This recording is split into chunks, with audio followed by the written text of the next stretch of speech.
Sur un autre des souhaits des chefs d'entreprise, pouvoir adapter le temps de travail et les salaires au carnet de commandes. En clair, on travaille plus lorsque l'activité est soutenue, on travaille moins lorsqu'elle est ralentie, le tout en échange d'engagement sur l'emploi. Qu'en disent les salariés? Réaction recueillie par Julien Dupéret, Alain Locasio avec notre bureau à Nice. Cet ouvrier accepterait-il de renoncer à des RTT sans gagner plus? Et eux, voudraient-ils travailler plus pour le même salaire? C'est ce que propose Renault à tous ses salariés car le constructeur ne va pas bien en France.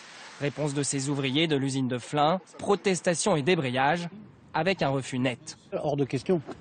C'est un niet direct. Pourquoi? Parce que simplement le grand patron lui-même, son salaire ne l'a pas baissé. Preuve à l'appui et ça, qu'il le montre à tous les Français. Vis-à-vis des salariés, il n'y a plus aucun respect maintenant. Pourquoi? Ils veulent qu'on travaille, on baisse notre salaire, on travaille plus. Si on travaille, c'est pour gagner un peu d'argent quand même. On ne vient pas ici pour s'amuser. Pas de salaire en plus, mais la direction de Renault offrirait bien une contrepartie, la promesse de ne pas fermer ses sites en France.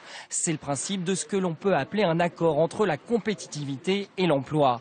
En cas de coup dur, le patron s'engage à ne pas licencier. En échange, le salarié accepte des efforts, baisse du temps de travail et donc baisse du salaire ou encore moins de RTT. Pour eux, c'est trop tard. Ces cadres de Texas Instruments manifestent car leur site près de Nice va fermer. Pour garder leur travail, certains auraient pourtant accepté des sacrifices. Baisser mon salaire alors que l'argent va dans la poche des actionnaires, j'aurais du mal.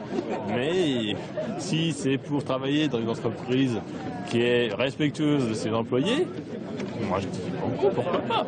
S'ils voient le jour, ces accords pourraient être limités dans le temps, 2 ans au maximum par exemple.